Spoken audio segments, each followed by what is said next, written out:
सो placement तो था नहीं। उसके बाद चले गए पुणे। पुणे में धक्के खाना शुरू। पूरे 18 महीने धक्के खाने के बाद पहली जॉब लगी थी। इंटरव्यू दे रहा था, कुछ एक ही इंटरव्यू मिल रहे थे, रिज्यूम्स डाल रहा था, कॉल नहीं आ रहे थे। मेरे एक फ्रेंड ने मुझे सजेशन दिया कि तू फेक एक्सपीरियंस लगा दे। इंदौर में वो PHP डेवलपर काम कर रहा था, मैंने उसी कंपनी का नाम लिख दिया। ये अगर HR सुनेगा बताओ आप बताओ, हम सुनना चाहते हैं। HR अगर सुनेंगे तो मतलब अब मेरी ये ट्रिक काम नहीं करेगी मेरे ऊपर। अगर सर्विस कंपनी आपको 3 लाख का पैकेज दे रही है, प्रोडक्ट कंपनी आपको 6 देगी। 12th पूरी शिक्षा हिंदी मीडियम में हुई। ये बात मैं इसलिए कह रहा हूँ क्योंकि बच्चों को बहुत प्रॉब्लम होती है हिंदी मीडियम वालों को कॉर्पोरेट में अपनी जगह बनाने में। 2 साल से ज्यादा किसी कंपनी में मत रहना। अच्छा, ऐसा बोला? हाँ, आप इस वीडियो के बाद में आपका ईमेल ओपन करिएगा लास्ट जब आपने जॉब के लिए रिज्यूम भेजा था। क्या उस रिज्यूम में लिखा है? बहुत सारे रिज्यूम देते हैं फिर भी शॉर्टलिस्टिंग नहीं होती। क्यों? पता है उनका जवाब क्या था? क्या होता है, जो बहुत अच्छे इंटरव्यूअर्स होते हैं उनको क्वेश्चंस नहीं आते जाते। मुझे भी ज्यादा क्वेश्चन समझ में नहीं आते कि मैं क्या पूछूं। मैं आपके आंसर में से ही क्वेश्चन निकाल के पूछता हूं। Don't avoid office politics, be part of it. Politics हर जगह होती है। घर में जो दादी होती है हमारी, एक दादी भी अपने हिस्से की संपत्ति उसी पोते को देती है। 3 बातें जो मुझे नहीं शेयर करनी चाहिए ऑफिस में। 5 common mistake people do in interviews.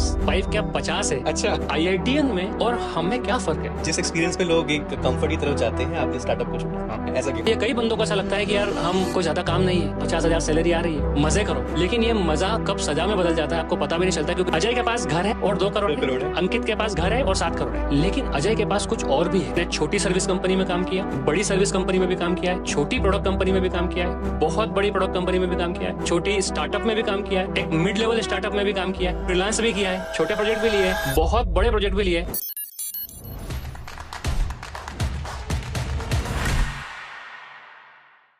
स्वागत है जी आपका एक नए पॉडकास्ट में।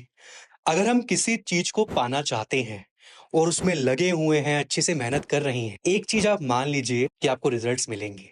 थोड़ा लेट मिले बट जरूर मिलेंगे। आज जो मेरे साथ गेस्ट है, इनका नाम है अंकित। इनके 12 साल हमने इस पॉडकास्ट में बहुत अच्छे से यूज किए हैं। आप बहुत कुछ सीखेंगे। अगर आप एक फ्रेशर हैं, एक्सपीरियंस हैं, मजा आ गया इनसे 1.5 घंटा बात करके। मैं खुद बहुत चार्ज अप हो गया, बहुत मोटिवेट हुआ, बहुत इंस्पायर हुआ इनकी जर्नी से, इनका सर्विस बेस का एक्सपीरियंस, इनका प्रोडक्ट बेस का एक्सपीरियंस। अभी 12 साल हो गए हैं। अभी एक ये सीनियर सोल्यूशन आर्किटेक्ट हैं, अभी एक स्टार्टअप के साथ जुड़े हैं जो US में है। और अगर आप पैशनेट है ना, तो IT में रिसेशन वगैरह ये सब जाती आती रहेंगी चीजें, आप कुछ बढ़िया कर जाओगे लाइफ में। चाहे फाइनेंशियली फ्रीडम हो और अच्छी लाइफ जीना हो, वो सब चीजें हमने बात करी है। ऑफिस पॉलिटिक्स से लेके कैसे इनिशियली जब आप ज्वाइन करते हो, कैसे टफ चीजों को हैंडल किया जाए, कैसे लोगों को टैकल किया जाए, इंटरव्यू के टाइम पे किन बातों का ध्यान रखें। हमने रोड मैप भी समझा कि सक्सेसफुल टेक करियर कैसे बनाया जाता है IT में।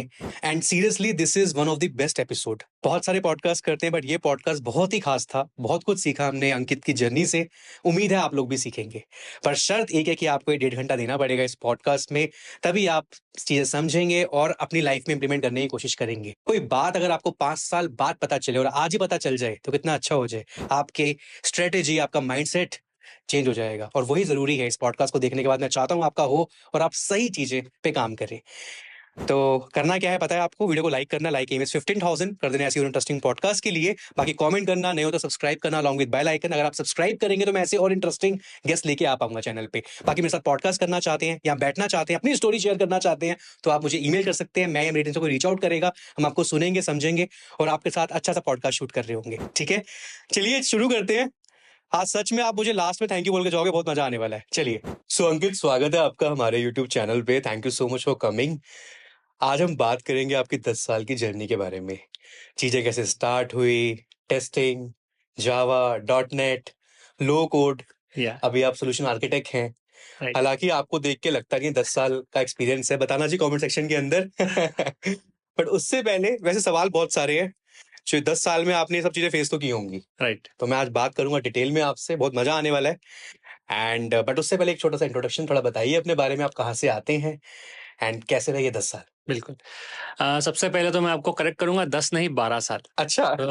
और 12 भी इसलिए क्योंकि IIT के लिए मेरा 1 साल का ब्रेक हो गया था, अदरवाइज 13 साल हो जाते। ओह, ओके। तो टेक्निकली मतलब 13 साल का एक्सपीरियंस है, ऑन पेपर 12 साल। ठीक है। तो सबसे पहले तो मेरा नाम है अंकित गंगराडे और मैं फिलहाल इंदौर में रहता हूँ। इंदौर के पास एक टाउन है खंडवा, जहाँ पर किशोर कुमार, द लेट किशोर कुमार का जन्म हुआ, वहां से बिलोंग करता हूँ। उसके पास एक छोटा सा गांव है पंधाना, वो मेरा नेटिव है। एक हिंदी मीडियम में मैंने पढ़ाई की मेरा 11th-12th पूरी शिक्षा हिंदी मीडियम में हुई। ये बात मैं इसलिए कह रहा हूँ क्योंकि ताकि ऑडियंस को, बच्चों को बहुत प्रॉब्लम होती है हिंदी मीडियम वालों को कॉरपोरेट में अपनी जगह बनाने में, ताकि उन्हें बताया जा सके कि हिंदी मीडियम से भी आप कॉरपोरेट में अच्छी जगह बना सकते हो और यहाँ आ सकते हो। नहीं, बहुत। तो आपका हिंदी कोर हिंदी मीडियम था? Core Hindi medium 11 like starting से 12 तक? इवन कॉलेज में भी हिंदी मीडियम ही था। बस ये कह सकते हैं कि बुक्स इंग्लिश में थी और हमने एग्जाम इंग्लिश में दी, दैट्स इट। अदरवाइज कॉलेज भी मेरा पूरा हिंदी मीडियम में हुआ है। इवन कॉलेज के बाद में भी लगभग 5-7 सालों तक मैं अपने आप को बिल्कुल भी नहीं कह सकता था कि मैं इंग्लिश में बात भी कर सकता हूँ। हिंदी मीडियम ही रहा हूँ। अभी अभी थोड़ी मेरी इंग्लिश इंप्रूव हुई है। फिलहाल भी मुझे नहीं लगता कि मेरी इंग्लिश इतनी अच्छी है, लेकिन हाँ, अभी थोड़ा सा इम्प्रूवमेंट आया है। ये आपका बड़प्पन है, या जो भी आप बोल रहे हैं कि ऐसे निकलते नहीं है 12 साल। तो मैं बिल्कुल, अभी हम जर्नी से समझेंगे आपके, हाँ। अगर आप नहीं डायरेक्ट बताएंगे हम जर्नी से समझेंगे। बिल्कुल। बट फिर कॉलेज, आपने ग्रेजुएशन में क्या किया था? ग्रेजुएशन में मैंने बीटेक किया। ओके, कंप्यूटर साइंस में? हाँ, खंडवा में ही एक कॉलेज है, छोटा सा कॉलेज है। हम जब इंजीनियरिंग कॉलेजेस की बात करते हैं तो टियर 1, टियर 2, टियर 3 कॉलेजेस होते हैं। मैं अपने कॉलेज को टियर 20 कॉलेज कहूंगा। ओके, बहुत छोटा कॉलेज है, लेकिन मतलब नो वो प्लेसमेंट? आप टियर 20 कह रहा हूँ, आप समझिए कि क्या हो सकता है। मैं अगर आपको उसकी फीस बताऊं तो आप फीस से जज करेंगे। उस समय तक 12th की अच्छी स्कूल में 12th की फीस थी 30,000। मेरी कॉलेज की फीस थी 20,000। बट मेरे लिए तो कॉलेज मतलब मेरी पूरी जिंदगी उस कॉलेज की देन है। उस कॉलेज की वजह से ही मैं यहाँ पर आ पाया हूँ। तो वो कॉलेज मेरे लिए तो एक मंदिर से कम नहीं है। बट यस, वो कॉलेज बहुत छोटा कॉलेज था, अभी भी ठीक ठाक कॉलेज है। अच्छे बच्चे वहां से निकले हैं। उस तरह के कॉलेज में मेरी इंजीनियरिंग हुई। उसके बाद जैसे कि आपने कहा नो प्लेसमेंट, सो प्लेसमेंट तो था नहीं। उसके बाद चले गए पुणे। पुणे में धक्के खाना शुरू। पूरे 18 महीने धक्के खाने के बाद पहली जॉब लगी थी टेस्टिंग में। वैसे आप हो लोकली इंदौर से? हाँ। बट पुणे गए जॉब के लिए? पुणे जॉब के लिए गए। कॉलेज से प्लेसमेंट नहीं हुआ? कॉलेज से प्लेसमेंट कुछ नहीं हुआ। और पहली कंपनी में जॉब लगी सॉफ्टवेयर टेस्टिंग? कुछ सॉफ्टवेयर टेस्ट प्लान था कि टेस्टिंग में जाना है? नहीं, ऐसा कुछ कोई प्लान नो नहीं प्लान? था। ऐसा कोई प्लान नहीं था। जब पुणे जाने तक भी हमें पता नहीं था कि जॉब के कौन कौन से स्ट्रीम है, हम क्या क्या कर सकते हैं। इतना पता था कि जावा, डॉटनेट टेक्नोलॉजी, और आती भी थी जावा, ऐसी बात नहीं है। लेकिन सॉफ्टवेयर कंपनीज में कौन कौन सी प्रोफाइल होती है, किस तरह से काम होता है, डेवलपमेंट के अलावा क्या क्या हो सकता है। डेवलपमेंट एक छोटा सा पार्ट है। सॉफ्टवेयर कंपनीज में बहुत सारी चीजें होती है, बहुत सारे रोल्स हैं। बट कॉलेज में कंडीशनिंग ऐसी होती है, एक ही चीज दिखती है। बट जब आप बाहर काम करते हो, 2-3 साल बिता लेते हो, फिर आपको लगता है यार अपॉर्चुनिटीज तो और रोल में भी हैं, और पैसे भी उन रोल्स में मिल रहे होते हैं। इवन अभी भी फिलहाल मैं कॉलेजेस में सेमिनार करता हूँ, तो अभी भी बच्चों को पता ही नहीं है कि सॉफ्टवेयर डेवलपमेंट के अलावा कौन कौन सी प्रोफाइल्स है, कौन कौन से रोल्स है जिसमें वो जा सकते हैं, कौन कौन से नॉन टेक्निकल रोल्स है। राइट। मतलब जहाँ कोडिंग की आपको जरूरत ना पड़े और फिर भी आप आईटी इंडस्ट्री में अपना करियर। मैंने सवाल ऐड किए हैं आपके लिए, अभी आगे हम डिटेल में बात करेंगे। तो स्टार्ट हुई टेस्टिंग से जर्नी। राइट। तो ये 12 साल ओवरऑल कैसे देखते हो अपने? And still you are working? Yes, still I am working along with content creation? Yes. So ये 12 साल बहुत ज्यादा अच्छे रहे। बहुत लर्न किया। मैं ऑन साइट भी रहा कुछ समय तक। कहाँ पे गए? मैं पेरिस गया। नॉट एग्जैक्टली पेरिस, पेरिस के पास एक टाउन था, वहां पर था ऑफिस एयरबस का, वहां पर गया। और बड़ी बड़ी कंपनीज में काम किया। मैंने छोटी सर्विस कंपनी में काम किया, बड़ी सर्विस कंपनी में भी काम किया है, छोटी प्रोडक्ट कंपनी में भी काम किया है, बहुत बड़ी प्रोडक्ट कंपनी में भी काम किया है, छोटी स्टार्टअप में भी काम किया है, एक मिड लेवल स्टार्टअप में भी काम किया है, फ्रीलांस भी किया है, छोटे प्रोजेक्ट भी लिए हैं, बहुत बड़े प्रोजेक्ट भी लिए और कंटेंट क्रिएशन भी कर रहा हूँ। बहुत अच्छा, बहुत बढ़िया। तभी तो आज हम आपसे इतने, मेरे सवाल ऐसे बनाए हैं कि जो इस पॉडकास्ट में अपना 1 घंटा दे देगा, एक माइंडसेट डेवलप होगा। Of course. ठीक है, तो स्टार्टिंग हुई टेस्टिंग से। कितना लगभग टेस्टिंग में समय बिताया आप? टेस्टिंग में मैंने लगभग बिताए 8 महीने। 8 महीने। मुझे मेरे एक मेंटोर रहे हैं, मेरे टीचर ही कहिए, जिन्होंने मुझे जावा सिखाई थी। उन्होंने मुझे कहा था कि अंकित 2 साल से ज्यादा किसी कंपनी में मत रहना। अच्छा, ऐसा बोला उन्होंने? हाँ, मैं इसको करेक्ट करूंगा, इस सेंटेंस को और इस पूरे फ्रेज को। हाँ जी। उन्होंने कहा था कि कंपनी में मत रहना, लेकिन वो कंपनी में मत रहना नहीं था, किसी प्रोजेक्ट में मत रहना था। अब मुझे 12 साल बाद समझ में आया कि आपको 2 साल से ज्यादा किसी प्रोजेक्ट में नहीं रहना है। अब अगर उसी कंपनी में आपको 12 साल में 6 प्रोजेक्ट मिल जाए तो कोई दिक्कत नहीं, आप रह सकते हो। तो उसका मैंने पालन किया। 1 साल बाद टेस्टिंग छोड़ी, एल ज्वाइन की। 1 साल बाद एल छोड़ी, जी ज्वाइन की।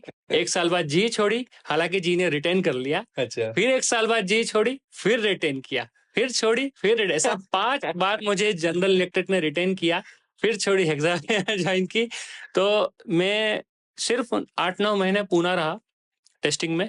उसके बाद मैं मुंबई आ गया। मुंबई आके मेरी एल से मेरा एक कोर इंजीनियरिंग की जर्नी स्टार्ट हुई, जहाँ पर मैंने एज अ जावा डेवलपर काम शुरू किया।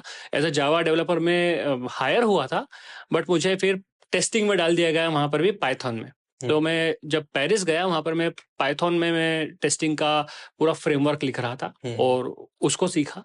वहाँ से आने के बाद में मैंने जनरल इलेक्ट्रिक ज्वाइन की।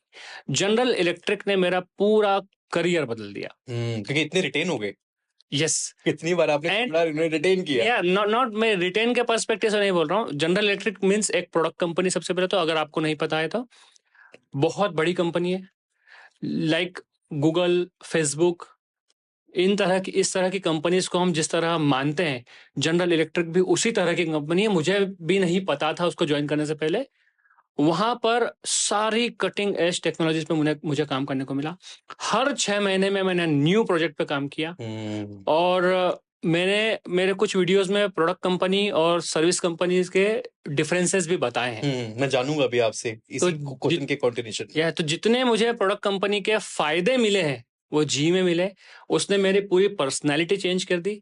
सबसे बड़ा फायदा ये मिला है मुझे जी का, उसने मुझे IITN बना दिया। कैसे? तो जी, वीडियो में आगे बढ़ने से पहले हम बात करते हैं GFG के बारे में, जहां चल रहा है 390 चैलेंज।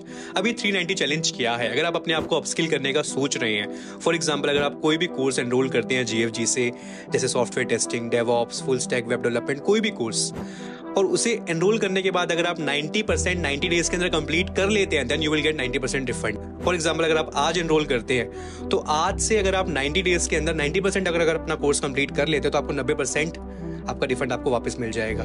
इतना ही नहीं, आपको 1-to-1 मॉक इंटरव्यू और एक्सक्लूसिव जॉब अपॉर्चुनिटीज और आपका रिज्यूमे प्रॉपर रिव्यू किया जाएगा किसी एक्सपर्ट के थ्रू। तो ये सब लेके आया है 390 चैलेंज में GFG आप लोगों के लिए। बाकी मैंने लिंक दे रखा है डिस्क्रिप्शन के अंदर, you can go and check out. चलिए आगे बात करते हैं। एक बार मैं ट्रेन से जा रहा था, मुंबई ही जा रहा था। मुझे IIT के प्रोफेसर मेरे साथ वो भी सफर कर रहे थे। ओके। मैंने उनसे पूछा कि सर, ये मेरा जी ज्वाइन करने से पहले की जर्नी है। मैंने उनसे पूछा, सर एक क्वेश्चन है आपसे, अगर इफ यू डोंट माइंड अगर आप आंसर दे तो, IITN में और हम में क्या फर्क है? मैं टेक्निकली पहले भी स्ट्रांग था, मैं पढ़ाई में अच्छा रहा हूँ, टेक्निकली भी मैं स्ट्रांग था। हालांकि मेरी इंग्लिश अच्छी नहीं थी, लेकिन कोडिंग में मैं बहुत अच्छा था और अभी भी मुझे लगता है कि मैं ठीक ठाक हूँ। तो मैंने सर से कहा कि सर ऐसा क्या डिफरेंस है जो IITians को या IIM के बंदों को हमसे अलग करता है?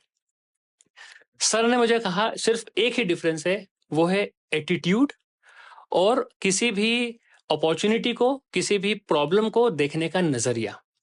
बाकी कोई डिफरेंस नहीं है। आप उनसे ज्यादा टैलेंटेड हो सकते हो, लेकिन मैं नजरिया आपको बताऊंगा। उन्होंने ये भी ऐड किया कि मैं आपको नजरिया बता जरूर दूंगा, लेकिन आपको अभी समझ में नहीं आएगा। अगर फ्यूचर में आपको कभी IITians के साथ काम करने का मौका मिला तो आपको जरूर समझ में आएगा। मैं बताऊंगा आपको वो नजरिया क्या था। जब मैं जी ज्वाइन किया तो जी में सिर्फ IITians को ही फ्रेशर लेते हैं। मोस्टली 99% जनरल इलेक्ट्रिक में IITians ही भरे पड़े। आई डोंट नो कि उन्होंने मुझे कैसे ले लिया, बट जैसे भी हो मैं वहाँ एंट्री कर लिया। मैं जिस टीम में था उसमें 4 IITian थे और जो टेक लीड था हमारा वो NIT वेल्लोर से था, और सिर्फ मैं अकेला था जो खंडवा के छोटे से कॉलेज से था। जब भी और एक और बात ये थी कि वो चारों फ्रेशर थे, मैं ही 2 साल एक्सपीरियंस था और जो टेक लीड था वो 4 साल एक्सपीरियंस था। जब भी हमें कोई नई चीज मिलती थी, फॉर एग्जाम्पल एक नया टूल हमें उस समय काम करने के लिए मिला जिसको कहते हैं WSO2, अगर आपने नाम सुना हो तो। WSO2 एक टूल है, उस पर काम करने का थोड़ा सा मौका मिला। एक टास्क असाइन किया गया कि इसको 15 दिन 20 दिन के अंदर पूरा इंटीग्रेशन आपको एक प्रोडक्ट में करना है। क्योंकि मैं एक सीनियर बंदा था तो मुझ पे थोड़ी ज़्यादा रिस्पॉन्सिबिलिटी थी। टेक लीड मुझे ही सारे काम असाइन करता था और ऐसा मान लिया गया था कि मैं भी लीड कर रहा हूँ टीम को, 4 फ्रेशर्स को। मैं लिटरली मैं घबरा गया कि ये कौन सा नया टूल है, WSO2 कभी नाम नहीं सुना। मैं तो टेस्टिंग का बंदा रहा हूँ, मैंने तो पाइथन किया है, अब ये तो पूरी तरह से जावा के साथ इंटीग्रेशन है, कैसे होगा, क्या होगा, मैं कर पाऊंगा नहीं कर पाऊंगा। लिटरली मैं बहुत परेशान रहा 2 दिन। जब मंडे के दिन ऑफिस गए और जब पूरा टीम में डिस्कशन हुआ, आप यकीन नहीं मानोगे, वो दिन मेरी लाइफ चेंजिंग डे रहा है। और ये मैं सिर्फ वीडियो में बोलने के लिए नहीं बोल रहा हूँ, ये सीरियसली। उन 4 बंदों को जब बोला गया, वाह नया टूल, लेट्स डू इट, मजा आएगा यार, मैं घबरा रहा था, वो खुश हो रहे थे कि कुछ नया सीखने को मिलेगा। चलो काम करते, मेहनत करते, सीखते, पढ़ते, डॉक्यूमेंटेशन उठाए। जब मैंने 5-7 दिन उनके काम करने के तरीके को ऑब्जर्व किया, आप यकीन नहीं मानेंगे, मैं ये बिल्कुल सच बात कह रहा हूं आपको, मेरी लाइफ पूरी तरह से चेंज हो गई। क्योंकि मेरा जो देखने का नजरिया था वो ये था कि मैं प्रॉब्लम को ज्यादा फोकस्ड तरीके से देख रहा था कि क्या प्रॉब्लम है, वो सॉल्यूशन को देख रहे थे। मैं कठिनाई देख रहा था, वो ये देख रहे थे कि क्या नया सीखने को मिलेगा। मैं देख रहा था कि मैं इसको कंप्लीट कर पाऊंगा कि नहीं कर पाऊंगा। वो देख रहे थे कि हम क्या क्या नया सीखेंगे, क्या नया ऐड करेंगे, क्या नया ऐड करेंगे, और इसको हम चलो देखते हैं कि कंप्लीट कर पाते हैं कि नहीं। Very nice. और आप यकीन मानिए, कर पाऊंगा कि नहीं कर पाऊंगा और कर पाते हैं कि नहीं, दोनों में बहुत डिफरेंस है। बिल्कुल। सो उस दिन मुझे लिटरली याद आया जो प्रोफेसर ने कहा था कि सिर्फ देखने का नजरिया बदलता है और कुछ नहीं बदलता है। तब से मेरा देखने का नजरिया बदल गया और मैं ये हर स्टूडेंट को ये सजेस्ट भी करता हूँ जब भी मैं सेमिनार्स लेता हूँ तो, कि आपको आपका देखने का नजरिया बदल देना चाहिए। जैसे ही आप देखने का नजरिया बदलोगे, लाइफ में ऑटोमेटिकली सब बदल जाएगा। बहुत अंकित, बहुत इंसाइटफुल बात आपने बताई है एंड सीरियसली मतलब ये बहुत डीप है अगर Right. ध्यान से सोची जाए एंड बहुत कुछ सीखने को मिलता है इस बात से। बिल्कुल। और यही डिफरेंस है, वो प्रॉब्लम्स को बिल्कुल अलग नजरिए से देखते हैं, वो अपॉर्चुनिटी की नजर से देखते हैं कि हमको क्या सीखने को मिलेगा, हम और क्या क्या नए चैलेंजेस आएंगे। और वो चाहते हैं कि हमारे पास चैलेंजेस आए। और यकीन मानिए, हम जो छोटे कॉलेजेस से बच्चे निकलते हैं या जो इंजीनियर नहीं भी रहते, वो भी इक्वली टैलेंटेड रहते हैं। और कई मायनों में तो हम में ज्यादा भी टैलेंट हो सकता है IITian से, लेकिन सिर्फ ये सोचने के नजरिए के कारण अपॉर्चुनिटीज हमारे हाथ से निकल जाती है। बिल्कुल, तभी हम कहते हैं कि mind is the most powerful thing. Right. आपने सोचने का नजरिया बदल दिया ना, चीजें आसान हो जाती हैं। बिल्कुल। थोड़ा वो गेम ऐसा है, कुछ सेट ऑफ प्रैक्टिसेस भी होती हैं, कुछ तजुर्बे से आती हैं चीजें।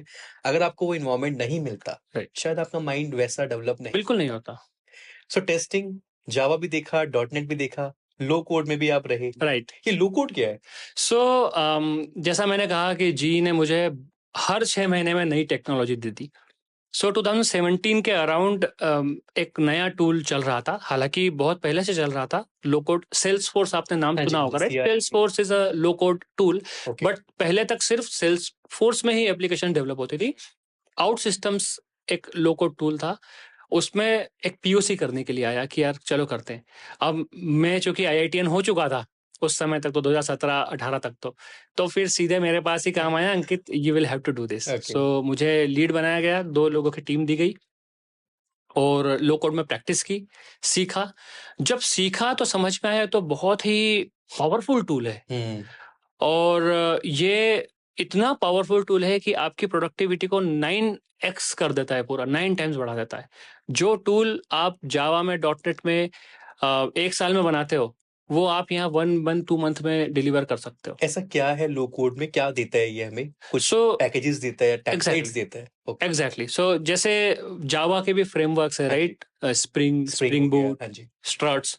सो ये फ्रेमवर्क आपको कुछ बिल्ट इन लाइब्रेरीज देते हैं, जिसका आप यूज करते हो, और यूज करके कुछ set of specific code already define हो जाता है, जस्ट आपको कॉन्फ़िगरेशन करने होते हैं या फिर उसमें एडॉन्स करने होते हैं।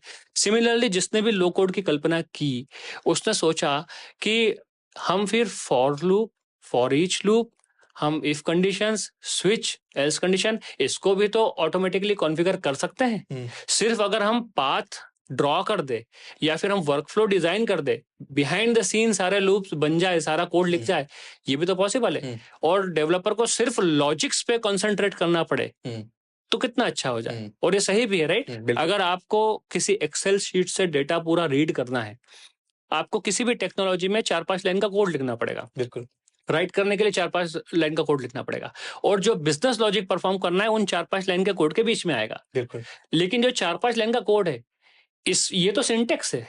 अगर इसको ऑटोमेट कर दिया जाए हाँ, या इसको वर्कफ्लो में कन्वर्ट कर दिया जाए और डेवलपर को सिर्फ बिजनेस लॉजिक पे फोकस करना पड़े, तो इससे टाइम का भी बचत होगी बिल्कुल और डेवलपमेंट का स्कोप भी राइट। कम हो तो जाएगा। यही लो कोड हमें देता है। This is the low code. Very nice. और लैंग्वेज स्पेसिफिक है ये या कोई भी? या ओके इट डिपेंड्स कि जिसने भी लो कोड टूल बनाया है उसने किस लैंग्वेज को आधार मान के किस लैंग्वेज पे बेस्ड है। For example out systems, this is based on .NET, मेंडिक्स is based on Java, कोई पाइथन पे भी बने हुए हैं, कोई सी पे भी बने हुए हैं, C++ पे बने हुए हैं।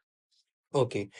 तो अभी आप करंटली कहाँ, किसके साथ जुड़े हैं? सो आफ्टर जी में मैं बहुत साल रहा, 6 साल लगभग मैंने बिताए वहाँ पर। मैं टेस्टिंग से, टेस्ट लिस्ट से, .NET डेवलपर, .NEट लीड, फिर out systems lead, out systems architect का भी मैंने रोल वहाँ पर प्ले किया। फिर मैंने हेक्सावेयर ज्वाइन किया as a pre sales architect. Okay अब प्री सेल्स आर्किटेक्ट भी एक बहुत अच्छा प्रोफाइल होता है।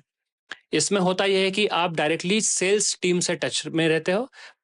You act as a bridge between sales team and product delivery team. Okay so जब भी सेल्स टीम के पास कोई नया प्रोजेक्ट आता है तो उसको एक टेक्निकल बंदे की जरूरत पड़ती है जो स्टिमेशन निकाल सके कि कितना समय लगेगा, कितनी टीम लगेगी, और कॉस्टिंग निकाल सके कि इस पूरे प्रोजेक्ट को डिलीवर करने में टेक्निकल पॉइंट ऑफ व्यू से कितनी कॉस्ट आएगी।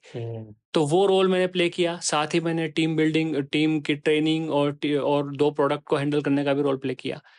After that I left my job and started working as a freelance consultant, क्योंकि मैं प्री सेल्स में काम कर चुका था, मुझे अच्छा एक्सपीरियंस हो गया था। तो बहुत सारी कंपनीज ने मुझे as a pre sales architect का कंसल्टेंट रोल ऑफर करना शुरू कर दिया। मुझे मून लाइटिंग के ऑफर आए इन शॉर्ट, बट मैंने वो करना प्रिफर नहीं किया। एग्जावेयर छोड़ के मैंने फुल टाइम फ्रीलांसिंग करना शुरू कर दिया। ओके ओके बहुत सारी बड़ी बड़ी कंपनीज ने जिनको भी प्रोजेक्ट के लिए सिर्फ बिड करना है, तो बिड करने में मैंने हेल्प करी कि इसको अगर आप इतने डेवलपर के साथ में बनाना चाहेंगे तो इतने बजट में ये बन जाएगा, then accordingly you can bid. साथ ही किसी कंपनी को अपना प्रोजेक्ट स्टार्ट करने में हेल्प चाहिए हो या फिर उनकी टीम को मेंटर करना हो, एक स्टेज तक प्रोजेक्ट को ले जाना है एंड देन उनकी टीम को हैंड ओवर करना है, वो किया। After that, recently I joined a US-based healthcare startup as a solution architect. जिस एक्सपीरियंस में लोग एक कंफर्ट की तरफ जाते हैं, आपने स्टार्टअप को चुना। हाँ। ऐसा क्यों? ये भी एक बहुत अच्छा क्वेश्चन किया आपने। मुझे बहुत पहले से लगता था कि मुझे स्टार्टअप ज्वाइन करना चाहिए, क्योंकि स्टार्टअप में मुझे कई लोगों ने कहा भी था, जो मेरे मेंटोर्स रहे, सीनियर्स रहे, कि स्टार्टअप अगर आप ज्वाइन करते हो तो आपको सबसे पहले तो बिजनेस अंडरस्टैंडिंग आ जाती है कि बिजनेस को चलाया कैसे जाना चाहिए। अब जो कि मुझे 10-12 साल का एक्सपीरियंस हो गया है और मैं फाइनेंशियली भी ठीक ठाक हो गया हूँ और टेक्निकली भी बहुत अच्छा मुझे लगता है कि इतना तो हो गया हूँ कि खुद का कुछ बिल्ड कर सकूं।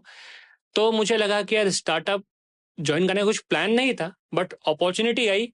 मुझे लगा कि यहाँ पर मुझे बहुत कुछ सीखने को मिल सकता है अपना बिजनेस स्टार्ट करने के डायरेक्शन में। तो मैंने उसको ज्वाइन कर लिया। बहुत अच्छा अंकित। आपको अंदाजा नहीं है, आज हमारी ऑडियंस बहुत कुछ सीखेगी आपसे, आपके एक्सपीरियंस से, आपकी कहानियों से। और हर कहानी में एक लर्निंग है। बिल्कुल। आपने मेंशन किया अभी थ्रू आउट स्टार्टअप में भी काम किया, मिड कैप में भी काम किया, एमएनसीज में भी आपको एक्सप्लोर करने का मौका मिला। सो अकॉर्डिंग टू यू, एक फ्रेशर को इनिशियली अपना करियर स्टार्ट करने के लिए स्टार्टअप ज्वाइन करना चाहिए और कोई बड़ी एमएनसी ज्वाइन करना चाहिए?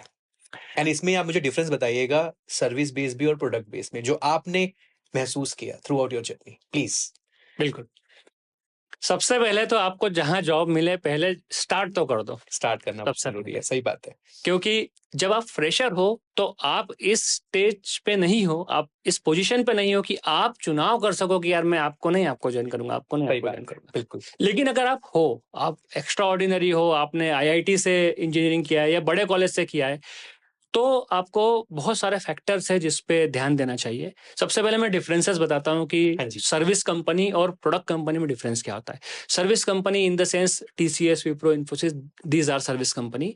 मतलब वो किसी और कंपनी को अपना प्रोडक्ट बनाने के लिए सर्विसेज प्रोवाइड करती है। बिल्कुल। लाइक हम घर बनाते हैं, हम ठेकेदार को बुलाते हैं कि भैया हमारा घर बना दो, तो वो ठेकेदार हमारे लिए सर्विस कंपनी हो गया और वो अपने एम्प्लॉयज जो देता है हमको हमारा घर बनाने के लिए। बिल्कुल।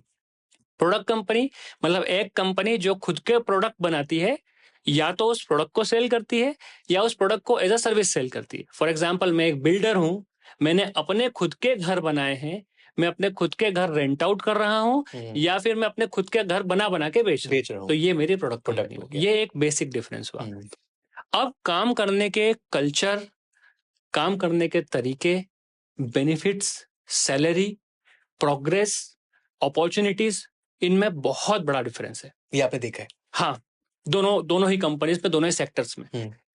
सर्विस कंपनी में सबसे पहला बेनिफिट की बात करते हैं। सर्विस कंपनीज के बेनिफिट क्या है, फिर हम प्रोडक्ट कंपनी के बेनिफिट देखेंगे। सर्विस कंपनी के जितने भी ड्रॉबैक्स है वो देखेंगे, प्रोडक्ट कंपनी के ड्रॉबैक देखेंगे।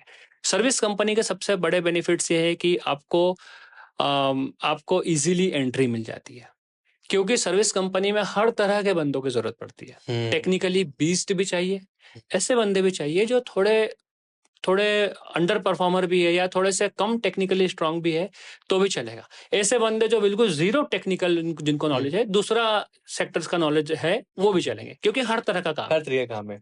सपोर्ट का काम है, डेवलपमेंट का काम है, टेस्टिंग का काम है, हाँ जी। हर तरह का। प्लस बेंच भी उन्हें फील करनी होती है, हाँ। तो आपको इजीली वो मिल जाती है एंट्री। अब बेंच, अगर पता नहीं है स्टूडेंट्स को बेंच क्या होता है, तो जब भी किसी कंपनी को बिड करना होता है किसी कंपनी के लिए, जैसे टीसीएस को बिड करना है कि आपका प्रोजेक्ट हम इतने इतने में बना देंगे, तो वो कंपनी उनसे कहती है कि ठीक है, कितने डेवलपर लगेंगे। वो बोलते हैं 50 डेवलपर लगेंगे।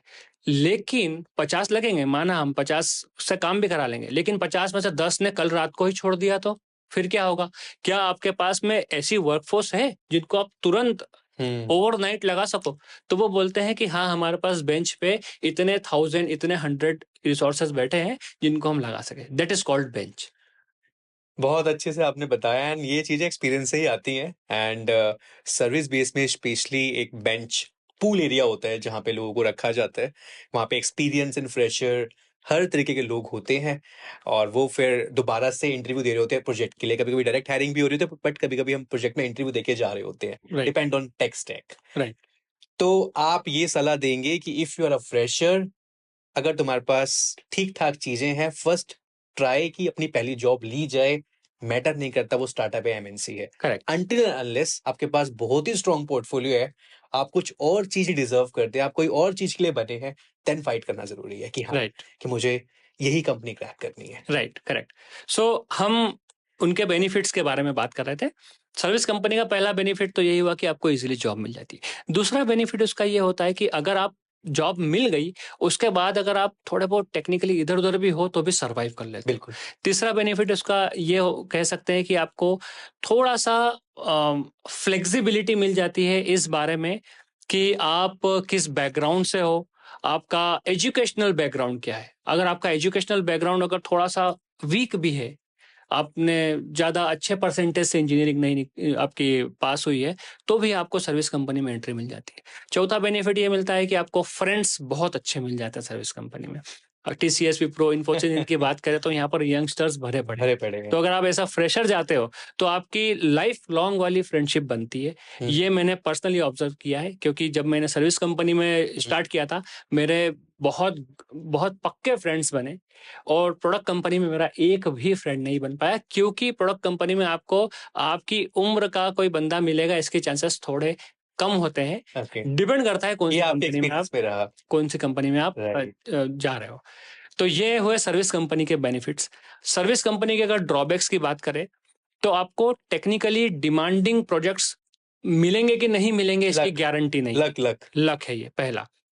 दूसरा, आपको प्रोजेक्ट्स बदलने में, स्विच करने का मौका मिलेगा कि नहीं, ये भी गारंटी नहीं। ऐसा कई बार होता है और ऐसे लैक्स ऑफ एम्प्लॉयज अभी इंडिया में हैं हाँ जी। जिन्होंने 2008 में जिससे शुरू किया 2024 तक भी वो उसी प्रोडक्ट पे उसी प्रोजेक्ट पे काम कर रहे हैं। नहीं निकल पाते, ट्राई करते हैं, मैनेजर से बात भी करते हैं, रिलीज नहीं करते हैं, या तो फिर सीधा कंपनी से रिलीज लो। एग्जैक्टली अभी तो ये हालात है कि वो कंपनी से भी रिलीज नहीं ले पा रहे क्योंकि वो उस टेक्नोलॉजी में काम कर रहे हैं जो आउटडेटेड है, बाहर अपॉर्चुनिटी नहीं। अपॉर्चुनिटी नहीं है। ये तभी मैं कहता हूँ ईयर बाय ईयर अपने आप को असेस करना एग्जैक्टली बहुत जरूरी है। अगर हम भूल जाएंगे और कंफर्ट में चले जाएंगे, उसका आपको पता ही नहीं चलेगा कि कैसे आपकी लाइफ में वो आपको बाद में दिखेगा। एग्जैक्टली ये एग्जैक्टली बहुत स्लो हो रहा होता है, पता नहीं चलता। पता नहीं चलता। ये लगता है, ये कई बंदों को ऐसा लगता है कि यार हम कोई ज्यादा काम नहीं है, 50,000 सैलरी आ रही है, मजे करो। लेकिन ये मजा कब सजा में बदल जाता है आपको पता भी नहीं चलता, क्योंकि जब 5-7 साल आपके इसी तरह गुजर जाते हैं उसके बाद आपको कोई ले ही नहीं रहा होता, क्योंकि टेक्निकली आपकी कोई प्रोग्रेस हुई नहीं। आप ऐसे प्रोजेक्ट में काम कर रहे थे जिसमें टेक्निकली उतनी डिमांड ही नहीं थी, आपको सीखने को नहीं मिला। तो ये एक ड्रॉबैक है सर्विस कंपनी का। दूसरा ड्रॉबैक ये भी है कि आपको 9.5 घंटे अगर आपका है तो 9 आवर आपको पूरा जाना ही है। पंच इन पंच आउट आपका मैनेज होगा, देखा जाएगा, उसके अकॉर्डिंग सैलरी आपकी वेरी कर सकती है, ये एक ड्रॉबैक है। फिर आपकी इंक्रीमेंट्स कंपैरेटिवली कम होते हैं क्योंकि लोग बहुत ज्यादा हैं, सबको थोड़ी देंगे इतना। एग्जैक्टली तभी 2% 3%। Exactly at the same time product base में इतने लोग नहीं होते हैं कि भाई टीसीएस की तरह 6 लाख लोग काम कर रहे हैं। तो वहाँ बहुत चेंजेस होते हैं। I can feel like ownership आप अपने प्रोडक्ट पे जब डेवलपमेंट करते हो ज्यादा रहता है, फ्लेक्सिबल रहते हो, काम से मतलब होता है, टीम्स पे ऑनलाइन हो नहीं हो मैटर नहीं करता। राइट। तो ये सब चीजें देखी हैं मैंने। राइट। Okay, very insightful. बहुत चीजें पता चल रही हैं आपसे। अब प्रोडक्ट कंपनी की बात करते हैं। हाँ जी, हाँ जी, प्रोडक्ट बिल्कुल। कंपनी के भी कुछ बेनिफिट है, उसके भी कुछ नुकसान है। सबसे पहले बेनिफिट्स की बात करते हैं। सबसे पहला बेनिफिट तो यह है कि सैलरी। अगर आप अभी फिलहाल जितना भी आप में कैलिबर है उस कैलिबर के हिसाब से तो उतने ही कैलिबर में आप डबल कमा सकते हो, पहला। दूसरा, आपको कटिंग एज टेक्नोलॉजीज पे काम करने को मिलेगा, जो 6 महीने बाद आने वाली है उस पे आज काम चल रहा है। ये आप सही कह रहे हो, बिल्कुल। तो आपको सीखने को भर भर के मिलेगा। तीसरा, आपको वर्क लाइफ बैलेंस भर भर के। जी में मैं कभी 9 बजे ऑफिस जाता था, कभी 12 बजे। आप यकीन नहीं मानेंगे, मैं रात को 8 बजे ऑफिस गया हूं और 10 बजे वापस आ गया हूं। क्योंकि उनको आपकी प्रेजेंस से कोई मतलब नहीं है। आपको जितना टास्क असाइन हुआ है उतना टास्क होना चाहिए और उतनी ही क्वालिटी के साथ होना चाहिए। That's it. I can feel this. मैं एडिडास में ये पूरा जो कल्चर आप बता रहे हैं, मैं फील करता हूँ, मैं जीता हूँ। सेम ऐसा ही है, नो चेंज। मैं 11 बजे ऑफिस गया, कॉल ली, मेन कॉल्स पे रहना चाहिए, जो कॉल्स चल रही हैं वो रहो, स्टोरीज अपनी टाइम पे करो। एंड उसके अगर मैं 4 बजे घर जा रहा हूँ तो कोई मेरे से पूछने वाला नहीं, भाई कहाँ क्यों चारों बैठे हो यहाँ पे, ये सब नहीं है। राइट। अब अगर प्रोडक्ट कंपनी के ड्रॉबैक की बात करें तो एक सबसे बड़ा ड्रॉबैक है प्रोडक्ट कंपनी का। हालांकि इसको ड्रॉबैक नहीं भी कहेंगे, लेकिन अब मुझे लगता है कि ये ड्रॉबैक है, ये कि आप उसे छोड़ नहीं पाते हो। मेरी टेंडेंसी स्टार्टिंग से ही रही है कि मैं 2 साल में कंपनी छोड़ दूंगा। मतलब मैं बात आपको ध्यान, प्रोजेक्ट छोड़ना चाह रहा था, लेकिन मेरी कंडीशनिंग ये थी कि कंपनी छोड़ देना, बाकी मैं हर 2 साल में प्रोजेक्ट बदल दूंगा। लेकिन प्रोडक्ट कंपनी में आने के बाद मैं 6 साल तक छोड़ ही नहीं पाया। इससे होता क्या है, अगर आप एक्स्ट्रा ऑर्डिनरी टैलेंटेड हो तो आपकी सैलरी ग्रोथ उतनी नहीं हो पाती। हालांकि आप सर्विस कंपनी से ज्यादा ही कमा रहे होते हो, लेकिन जब एक बार आप कंपनी में घुस जाते हो प्रोडक्ट में, उसके बाद आपका इंक्रीमेंट उतना भी ज्यादा नहीं होता। राइट। अगर आप स्विच करते जाओ तो आप बहुत पैसा कमा सकते हो। तो लेकिन आप स्विच कर नहीं पाओगे। प्रोडक्ट कंपनी में 20-20 साल से लोग काम कर रहे हैं और 20-20 साल छोड़ते नहीं, रिटायर होते हैं वहां से।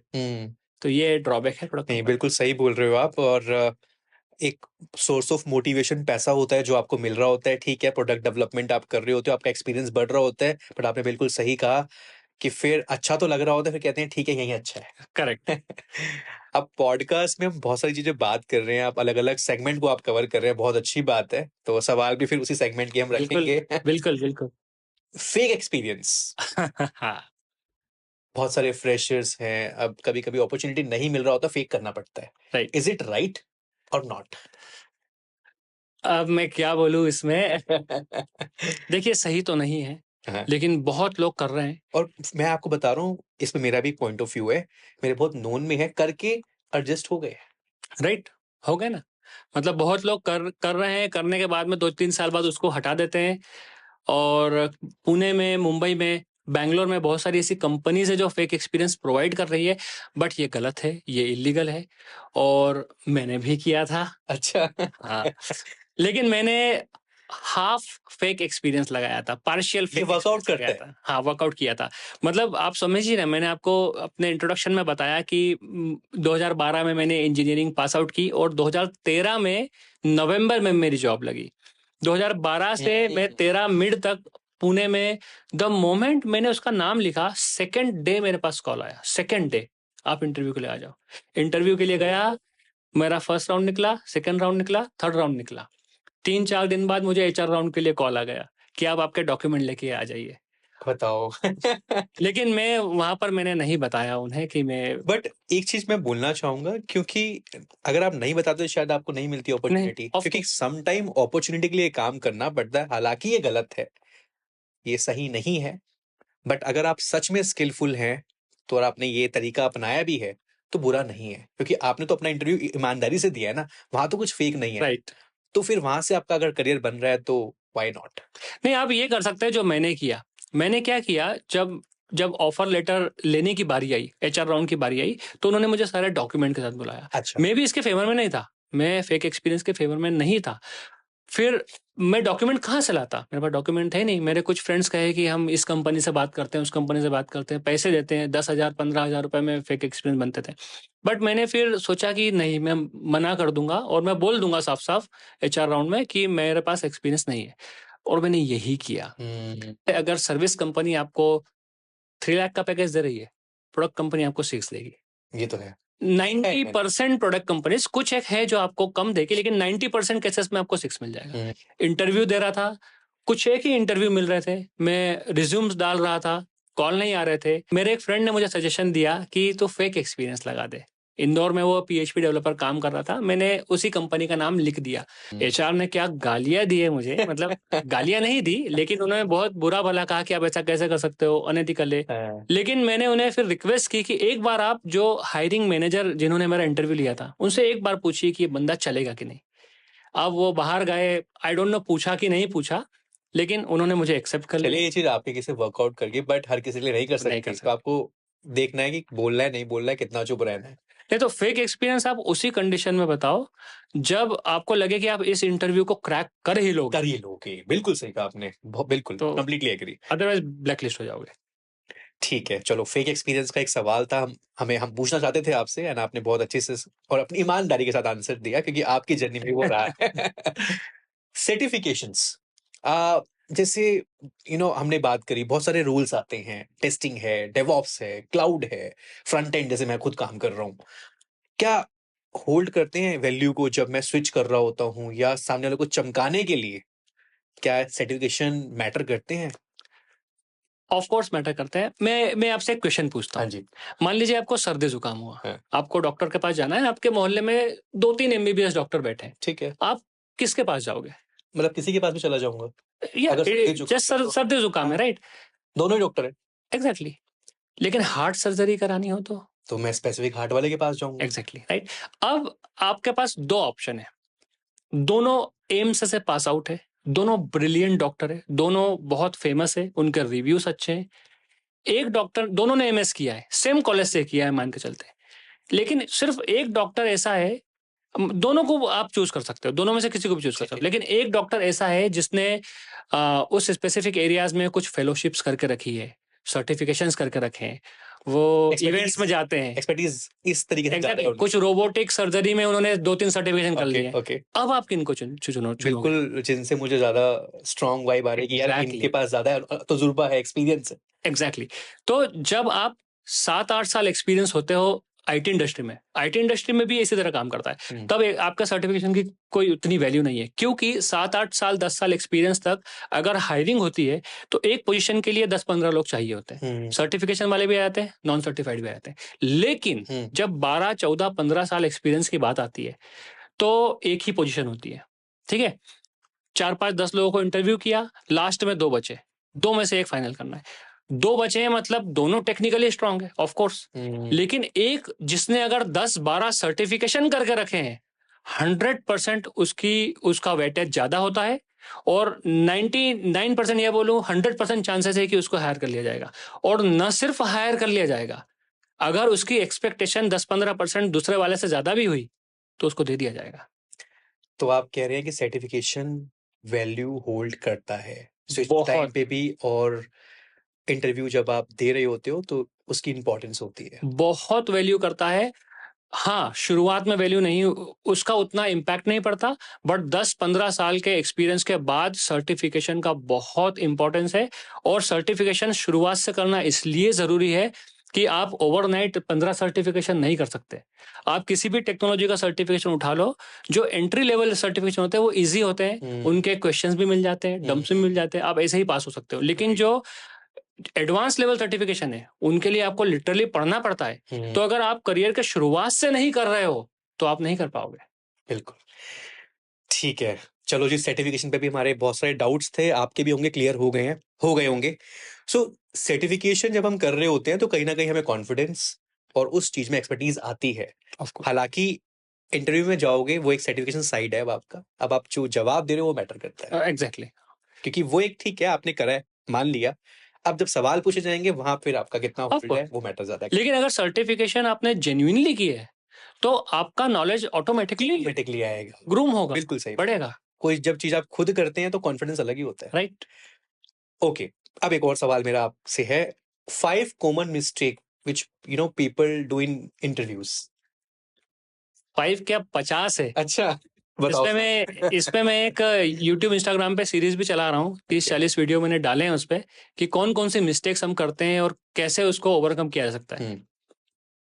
मैंने अपने करियर में लगभग 250 से भी ज्यादा इंटरव्यू लिए, ओके, बहुत सारे। और लास्ट 3-4 साल में मैंने हेक्सावेयर में मैंने बहुत इंटरव्यू लिए, और हर इंटरव्यू मैंने 2 साल वाले बंदों को भी इंटरव्यू किया है, फ्रेशर्स को भी किया है, मैंने 12 साल 10 साल वाले 15 साल वाले आर्किटेक्ट्स को भी इंटरव्यू किया है। मैं आपको 4 मिस्टेक बताता हूँ जो सबको कवर कर लेगी। ठीक है। पहली मिस्टेक, बहुत फास्ट बोलना। क्या होता है, जब आप 25-30 इंटरव्यू दे चुके होते हो, बहुत सारे इंटरव्यू दे चुके होते हो इन शॉर्ट, तो कुछ जो कॉमन क्वेश्चन होते हैं उनके आंसर आपके सबकॉन्शियस में फिट हो चुके होते हैं। अब आप इतनी फास्ट बोलते हो, आपको लगता है कि आप अच्छे से बोल रहे हो, लेकिन इंटरव्यूअर को समझ में नहीं आता है, क्योंकि आप तो अनकॉन्शियसली फास्ट बोल रहे हो। आपको आपके पेस का ध्यान रखना है। इसको ध्यान रखने का एक आसान तरीका है, आप जो भी सेंटेंस बोल रहे हो, जहां भी कॉमा आता है आधी सांस लो, जहां भी फुल स्टॉप आता है पूरी सांस लो। ऑटोमेटिकली आपका आपका पूरे सेंटेंस का स्ट्रक्चर बदल जाएगा, इमोशंस बदल जाएंगे, आपके हैंड जेस्चर्स आना शुरू हो जाएंगे, आई कॉन्टेक्ट बदल जाएगा, पूरी बात का मतलब बदल जाएगा। बहुत बहुत ही बढ़िया अंकित, बहुत अच्छा आपने एग्जाम्पल दिया है। एंड यस, आप सही कह रहे हैं, जितना आप धैर्य रखेंगे अपनी बात में, जो रिसीवर है वो उतना अच्छे से आपकी बात को समझ पाएगा। एग्जैक्टली। बहुत बार लोग इस वजह से भी तेज बोलते हैं, जल्दी जल्दी बोलते हैं ताकि कोई क्वेश्चन ना आए सामने से। राइट। ये भी एक रहता है कभी कभी। राइट, लेकिन उसका कोई इम्पैक्ट नहीं पड़ रहा होता, क्योंकि आपकी बात कन्वे ही नहीं हो रही होती। राइट। दूसरी बात है आई कांटेक्ट। हमको सबको पता है कि हम दोनों बात कर रहे हैं तो भी आई कांटेक्ट रखना चाहिए, लेकिन 90% लोग, पढ़े लिखे समझदार 15 साल एक्सपीरियंस वाले बंदे भी आई कांटेक्ट नहीं रख पाते। क्यों? आप बताओ क्यों? कुछ फियर ऑफ मिसिंग आउट लगता है, ऐसा कुछ हो कि यार कभी कभी सिचुएशनल है ये थोड़ा, कि यार कोई अगर ऐसा मुझे लग रहा है बहुत ज्यादा टेक्निकल है या फिर मैं एक्सपोज हो सकता हूँ, that may be the reason. एक बार और ट्राई कीजिए, कोई अलग आंसर। सेल्फ अवेयर नहीं है, नहीं। पता है कि करना है बट सेल्फ अवेयर नहीं है। नहीं, I don't think so. Okay, मतलब 10 साल 15 साल वाला एक्सपीरियंस वाला बंदा तो टेक्निकली स्ट्रांग होता है। कि एटीट्यूड में भी, कि एक वो होता है थोड़ा आप अपने आप को सीनियर मानते हो। नहीं, मैं बताता हूँ आपको इसका कारण क्या है। इसका साइंटिफिक रीजन है और वैलिड रीजन है। ओके, जब भी हम आंखों में आंखें डाल के बात करते हैं, नॉट ओनली हम, अगर आप कैमरा की आंखों में आंखें डाल के भी बात करेंगे ना, वो भी सेम इफेक्ट पैदा करेगा। तो सम्मोहन पैदा होता है, हिप्नोसिस। ओके, है, हम सम्मोहित होते हैं। तो या तो हम खुद सम्मोहित हो रहे होते हैं या सामने वाला सम्मोहित हो रहा होता है। अगर हमारी बातों से सामने वाला सम्मोहित होना शुरू कर देता है, हमारी बात पे विश्वास करना शुरू कर देता है। लेकिन 90% केसेस में, या मैं कहूंगा कि 99% केसेस में क्या होता है, हम खुद सम्मोहित हो रहे होते हैं। और जब हम सम्मोहित हो रहे होते हैं तो हम भूल जाते हैं कि हम क्या बोल रहे थे। अगर आप रिलेट कर पाओ, आप जब कैमरा के सामने वीडियो बनाते हो, कई बार आप फंबल हो जाते होंगे, भूल जाते होंगे कि क्योंकि आप कैमरा की आंखों में आंखें डाल के बात कर रहे हो। राइट। इसलिए 99% लोग मालूम होने के बाद भी आई कांटेक्ट करके बात नहीं कर पाते, क्योंकि उनका ध्यान आई कांटेक्ट में चला जाता है, सम्मोहन पैदा होता है और वो भूल जाते हैं कि मैं क्या बोल रहा था। या मैं एग्री करता हूँ इस बात से। मुझे ऐसा लगता है कि अगर मैं किसी चीज में बहुत कॉन्फिडेंट हूँ, टेक स्टैक में ले लो, साधारण जिंदगी में ले लो, तो आई कांटेक्ट हो जाता है। अगर मैं कॉन्फिडेंट हूँ अपनी बात में, तो वो चीजें फिर सिंक बैठ जाती है। आप ये सही कह रहे हैं, कभी कभी आप आई कांटेक्ट कर रहे हैं या तो थोड़ा आप कॉन्फिडेंस कम है, तो वो चीजें फिर मैं अटकूंगा, मेरे वर्ड्स लैप्स करेंगे।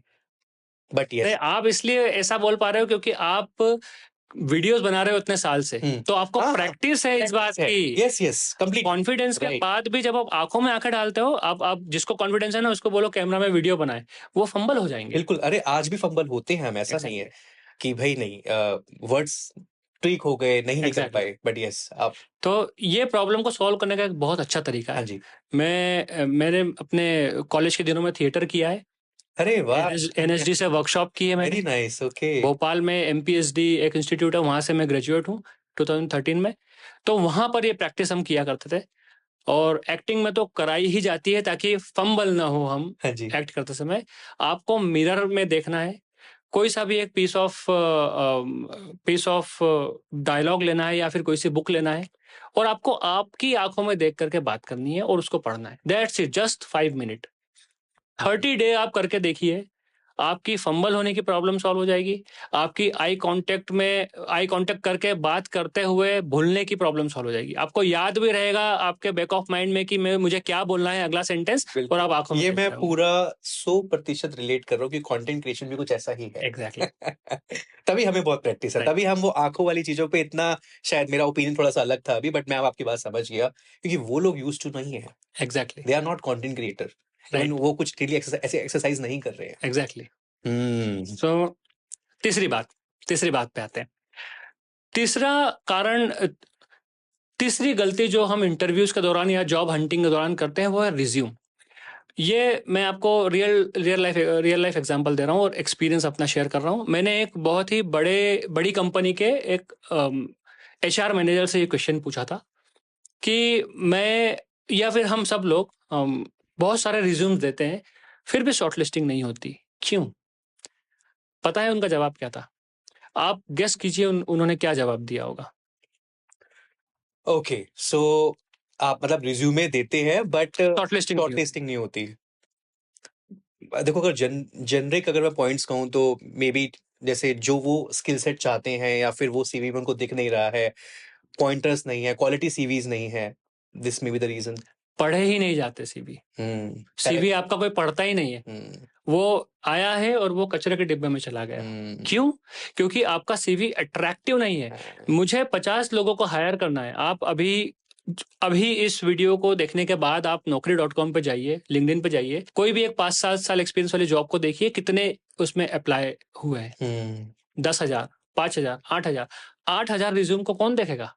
सही बात तो है। आपका रिज्यूम अट्रैक्टिव होना चाहिए। अब अट्रैक्टिव कैसे बनता है? सबसे पहले तो 2 पेज का रिज्यूम, 2 पेज से ऊपर का रिज्यूम होना ही नहीं चाहिए। अगर आप फ्रेशर हो तो 1 ही पेज का होना चाहिए। उसमें एक फोटो होनी चाहिए, सर्टिफिकेशन से तो उसके लोगो होने चाहिए, आपकी एक प्रॉपर समरी होनी चाहिए जो जॉब डिस्क्रिप्शन से मैच होनी चाहिए।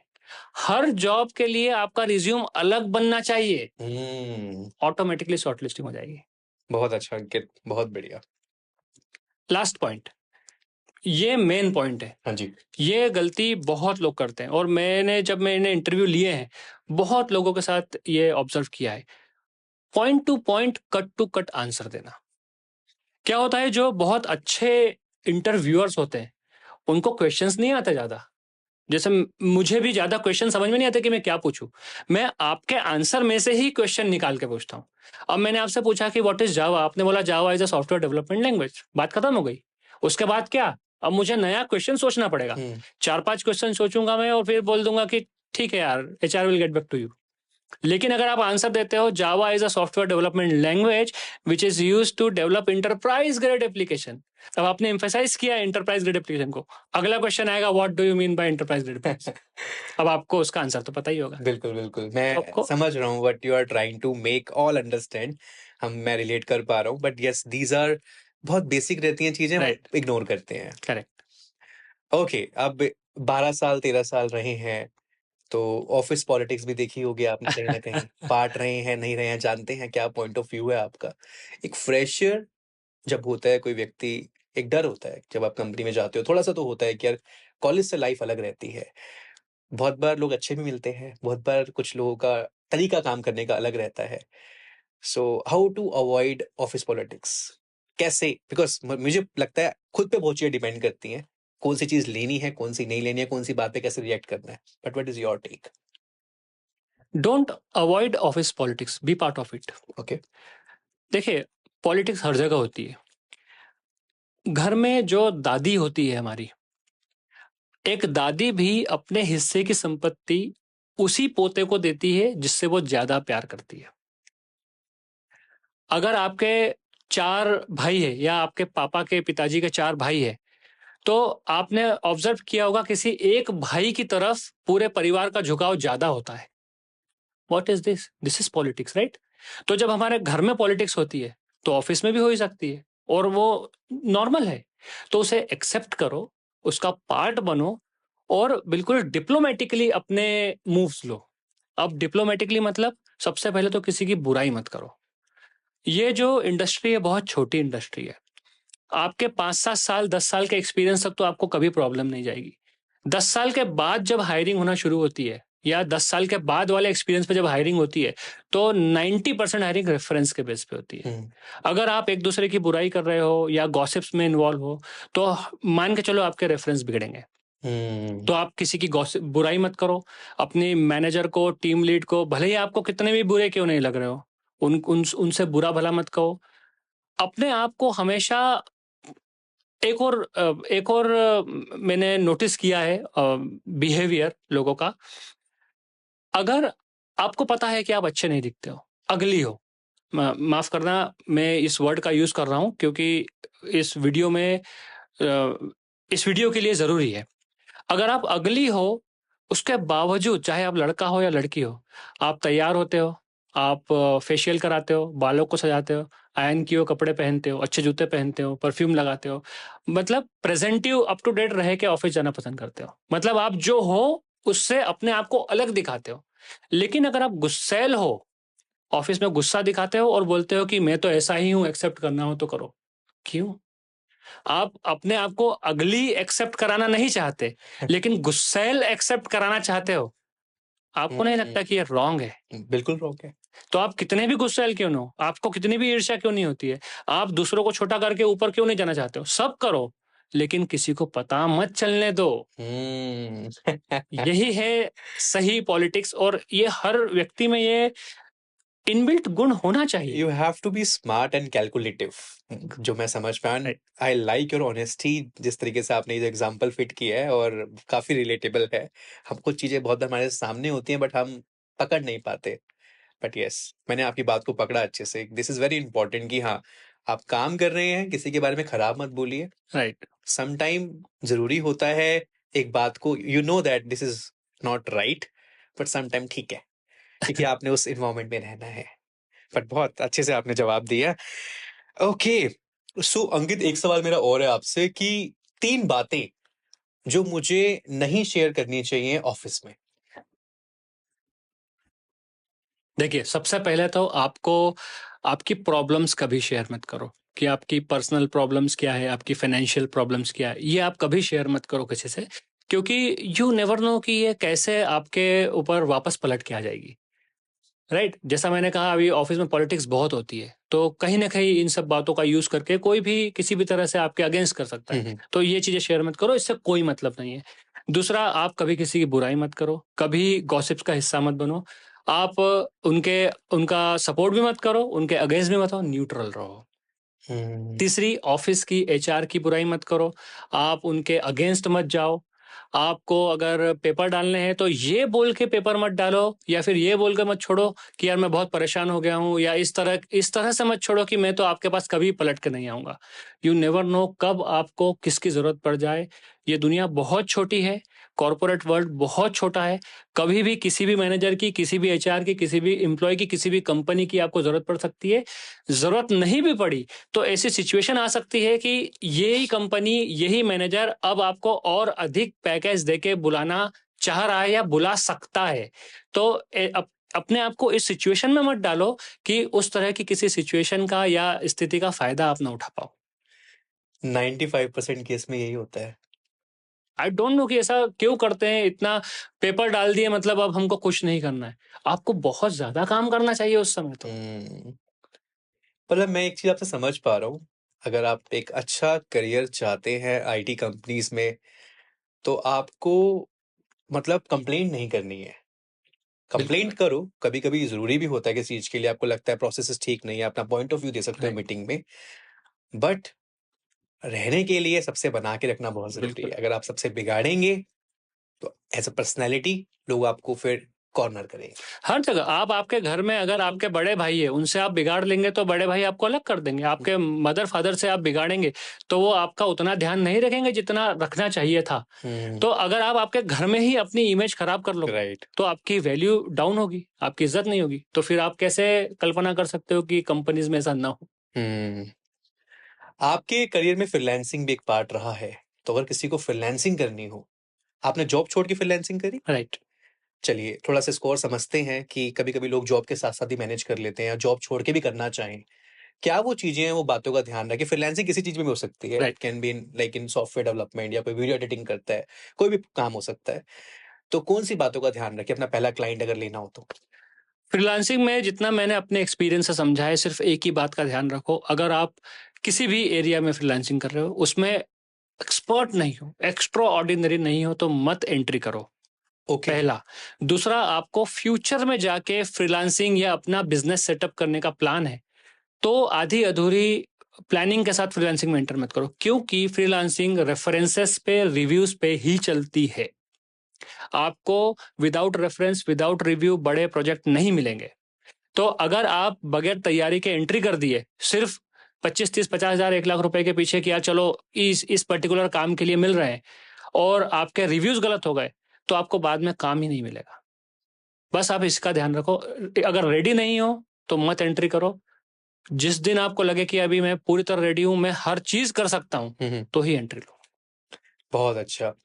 अब इसी के एक कंटिन्यूएशन में एक क्वेश्चन है मेरा कि ठीक है, आप कह रहे हो फ्रीलांसिंग में अगर आप बहुत प्रो हो, बहुत कॉन्फिडेंट हो, तभी जाओ, अदरवाइज जो राइट। आप कर रहे हैं वो करिए। राइट।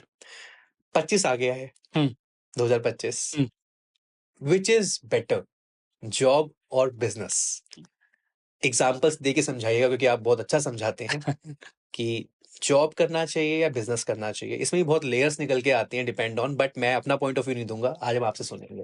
देखिए, ये आपने बहुत वेग क्वेश्चन किया, ये सब्जेक्टिव क्वेश्चन है। लेकिन आपको अगर बिजनेस करना है, आप बिजनेस भी कर सकते हैं, और जॉब भी बुराई नहीं है।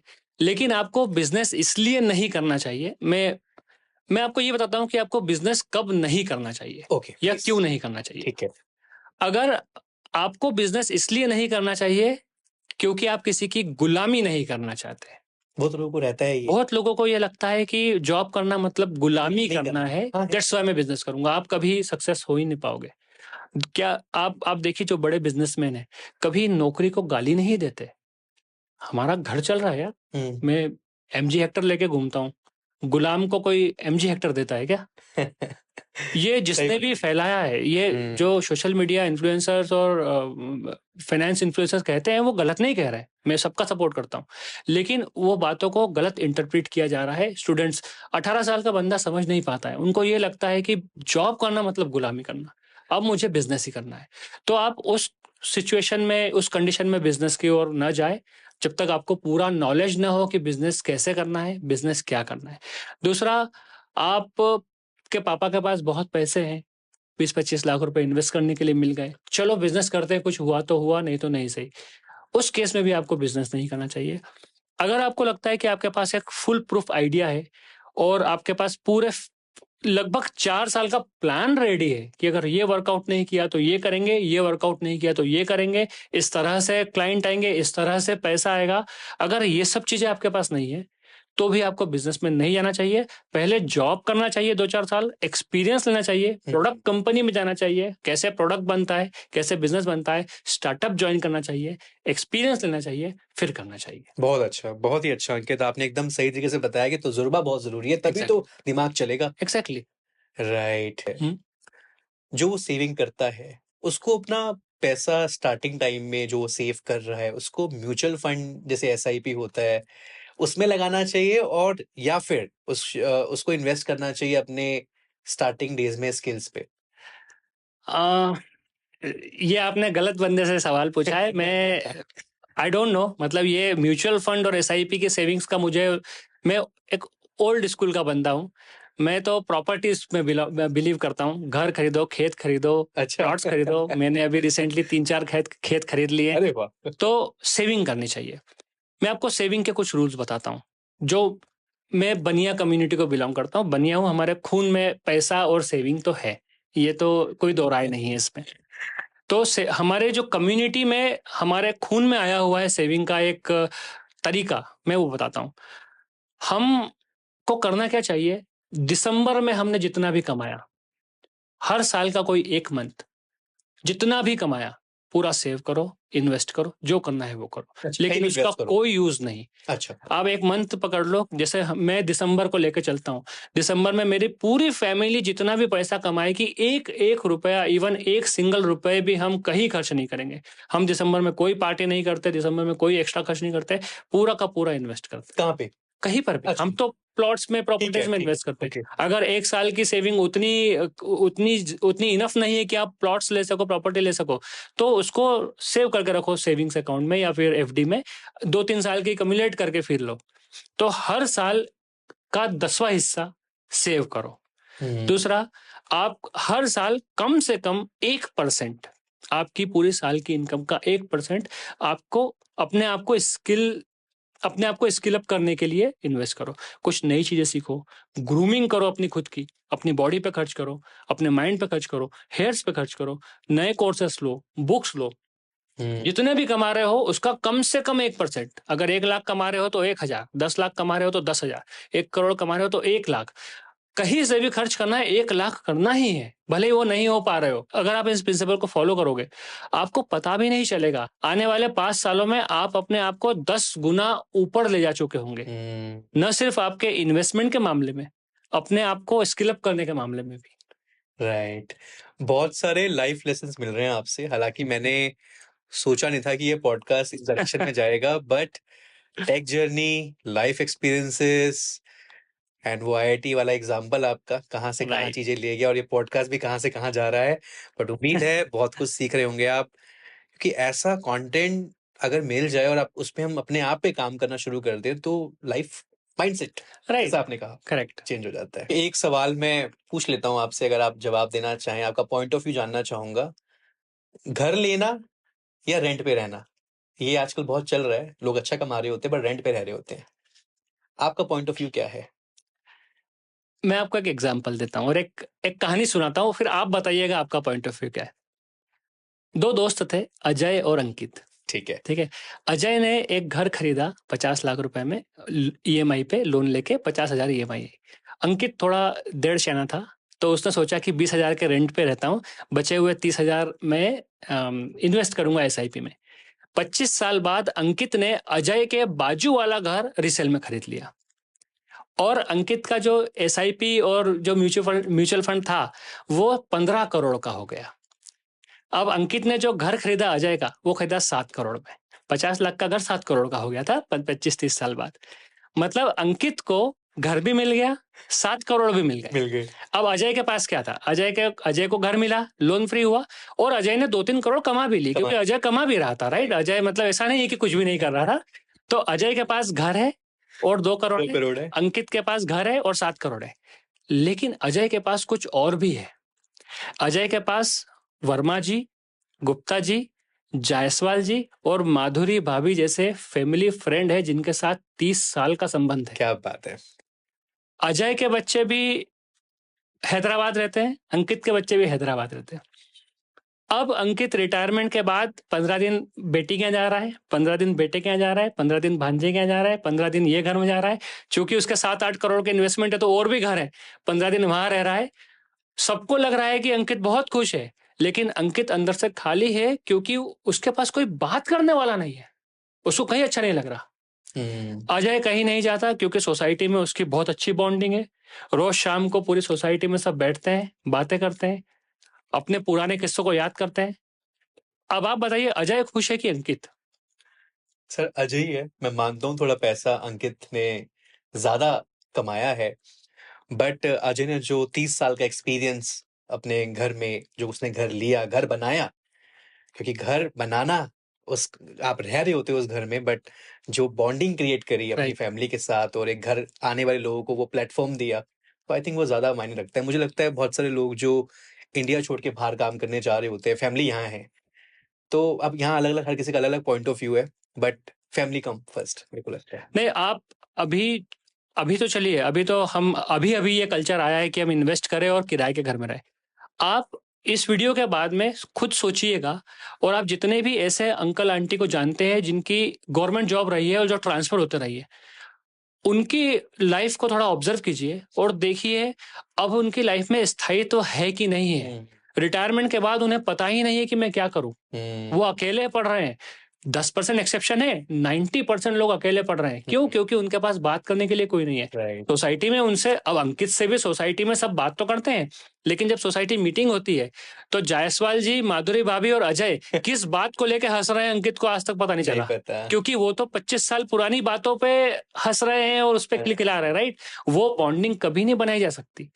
तो आप जब पैसा इन्वेस्ट करते हो तो सिर्फ पैसा मिलता है, लेकिन जब आप घर बनाते हो तो आपको घर भी मिलता है, रिश्ते मिलते हैं, जिंदगी का मकसद मिलता है। दूसरी बात, I don't know finance influencer कैसे कैलकुलेट करते हैं, और वो सही कैलकुलेट करते हैं, मैं उनका सपोर्ट करता हूँ कि आज आपका 50,000 खर्चा है तो आपको 3.5 लाख 4 लाख लगेगा 20 साल बाद। सन 2000 में एक, मैं इंदौर की बात करता हूँ, मैं इंदौर रहता हूँ, तो हाँ जी। सन 2000 में एक छोटी सी 4 लोगों की फैमिली चलाने के लिए 5,000 रुपए लगते थे इंदौर में।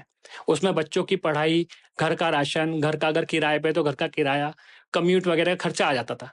आज मैं इंदौर में रह रहा हूँ, मुझे 50,000 लगते हैं, लेकिन जो 2000 में मेरे फादर 5,000 में चला रहे थे, उनको आज भी 5,000 लगते हैं, क्योंकि उनको आज बच्चे नहीं पालना है, बच्चों की स्कूल नहीं है, घर का किराया नहीं है, कम्यूट का खर्चा नहीं है। इसका मतलब अगर मुझे आज 50,000 लग रहे हैं, जिसमें मेरे बेटी का डायपर आता है, जिसमें मेरे कार का खर्चा आता है, ईएमआई आती है, ये सब आता है, 25 साल बाद मुझे ये सब कुछ नहीं लगेगा, तो 25 साल बाद भी मुझे 85,000 लगेंगे। इतना पैसे की जरूरत नहीं है जितना हम सोच रहे हैं कि हमको 5 लाख रुपए महीना चाहिए होगा। लोग कहते हैं इन्फ्लेशन पे तो कैलकुलेट करो साथ में, देखिए ना, आप करिए ना कैलकुलेट, और इन्फ्लेशन कैलकुलेट करने के बाद ही 2000 में अगर 5 लग रहे थे तो मुझको 50 लग रहे हैं, लेकिन जिसको 2000 में 5 लग रहे थे उसको तो 5 ही लग रहे हैं, क्योंकि अदर कोई खर्च नहीं है। तो आपको इतना पैसा चाहिए ही नहीं, आप अपने ऊपर खर्च करो। अच्छी कार लो, लोन पे लो, क्या दिक्कत है? आप अभी कार नहीं चलाओगे तो कब चलाओगे? भले ही कितना भी लोन क्यों ना हो, आप घर लो, अच्छी जगह घर लो, अच्छी सोसाइटी में लो, अच्छे लोगों से दोस्ती बनाओ, सोसाइटी में जाओ, समाज से जुड़ो, चंदा दो, भंडारों में जाओ, ये सब करो। ये कब करोगे फिर? बहुत अच्छा अंकित। पता है मैंने बहुत सारे पॉडकास्ट किए हैं, यहाँ पे अलग अलग लोग बैठे हैं, बट आपसे सीरियसली बहुत कुछ सीखने को मिल रहा है। टेक एक्सपीरियंसेस आपके और जो रियल लाइफ एक्सपीरियंसेस हैं आपके बहुत लाजवाब है। सीरियसली बहुत अच्छा, बहुत इंसाइटफुल है। ओके, सो एक और मेरा सवाल है, क्योंकि क्वेश्चंस और मुद्दे ऐसे हैं तो बात करना बनता है, एंड आई थिंक आप एक राइट पर्सन है उस पर जवाब देने के लिए। सो what is the difference between a leader और अ टीम लीड?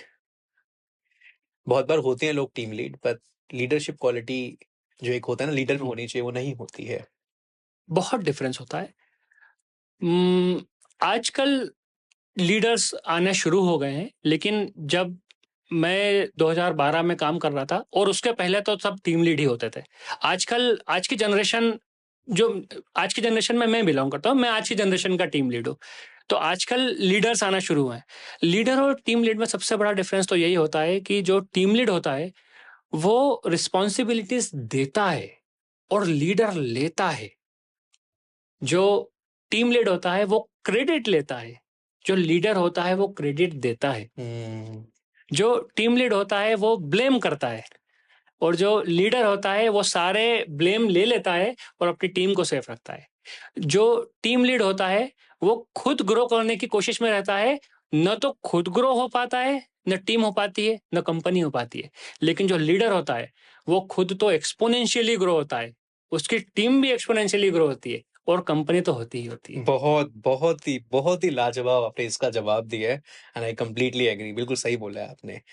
जब ये डिफरेंस समझ आता है तब तक बहुत टाइम हो चुका होता है। हम आईटी कंपनीज में रहते हैं, पैकेजेस लोगों को अच्छे-अच्छे मिलते हैं। एक पॉइंट रहता है सैलरी नेगोशिएशन का, ठीक है? तो एक बेटर नेगोशिएशन कैसे करें एक अच्छे ऑफर को लेने के लिए अकॉर्डिंग टू यू? देखिए, नेगोशिएशन एक बहुत ही आई विल से कि कॉम्प्लेक्स टॉपिक है और नेगोशिएशन वर्क करता है क्योंकि जिस बंदे को सैलरी देने के लिए बिठाया है उसको भी सैलरी दे के बिठाया है और उसका काम यही है कि तुमको सैलरी नहीं देना है।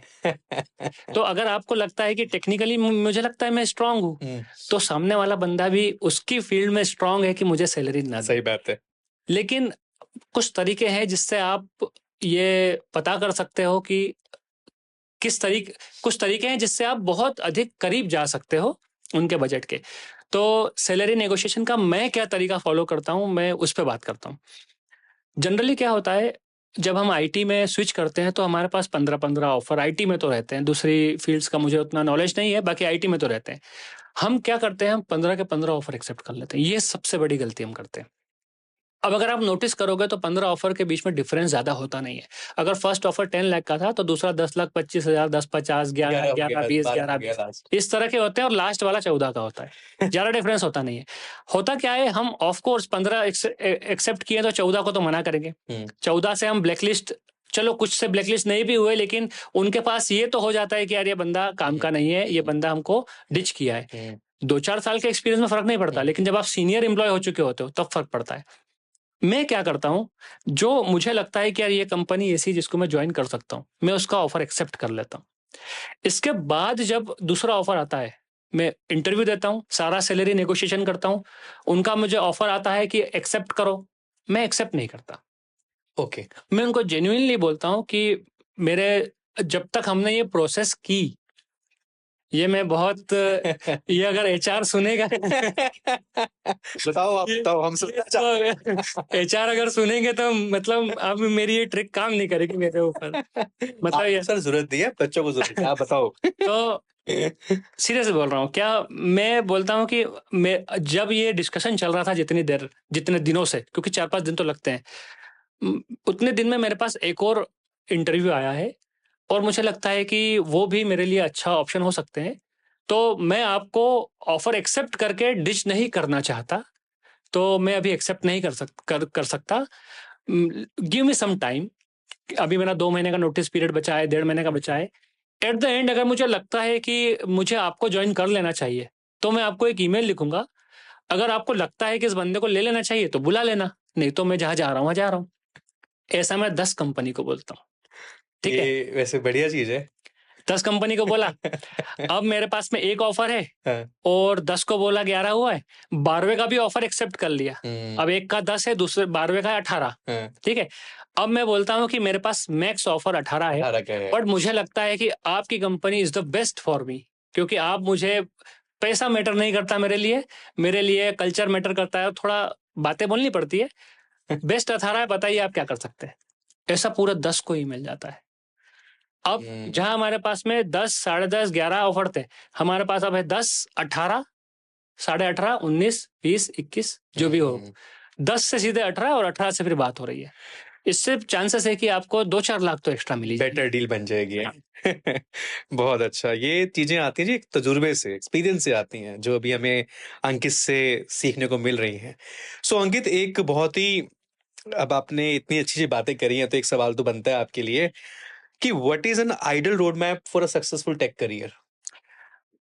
आइडल रोड मैप की जगह मैं ये बताता हूँ कि अगर 2 बातें करते हैं। ठीक। अगर मैंने आज कॉलेज में एडमिशन लिया होता तो मैं क्या करता? क्योंकि मैं कॉलेज से एडमिशन के बाद 12 साल की जर्नी देख चुका हूँ। तो अब अगर मैं पढ़ना शुरू करता तो क्या करता? अब अगर मैं जॉब शुरू करता तो क्या करता? अब अगर मैं पढ़ना शुरू करता तो सबसे पहले मुझे ये पता चल चुका होता कि जो हाई फंडू टेक्नोलॉजीज है, जैसे उस समय स्ट्रट्स हाइबरनेट थे, हम उसके लिए पागल थे। स्ट्रट सीखना है, हाइबरनेट सीखना है, या फिर एसक्यूएल में बिल्कुल मास्टर होना है, स्टोर प्रोसीजर सीखनी है। उसकी कोई ज़रूरत नहीं थी। उसमें समय खराब करने की कोई ज़रूरत नहीं थी। आज के बच्चे किसके पीछे पागल है? एआई के पीछे पागल है। बिग डेटा, डेटा माइनिंग, ऐसे हाई फंडू वर्ड्स है ये, उसके अलावा कुछ नहीं है। हाँ, उसकी ज़रूरत नहीं है। ज़रूरत है लॉजिकल ब्रिलियंस बिल्ड करने की। मैं क्या करता? मैं 200 एक्सरसाइजेस बनाता, या मेरी फैकल्टी को बोलता, या मैं किसी एक्सपर्ट को पकड़ता लाइक यू लाइक मी कि सर आप मुझे 200 एक्सरसाइजेस बताइए। 50 बेसिक, 50 मीडियम, 50 एडवांस और 50 एक्स्ट्रा एडवांस लेवल की, जो भी बोलो 200। इस 200 को जावा पे करता, इस 200 को डॉटनेट पे करता, 200 को एंगुलर पे करता, इस 200 को पाइथन पे करता।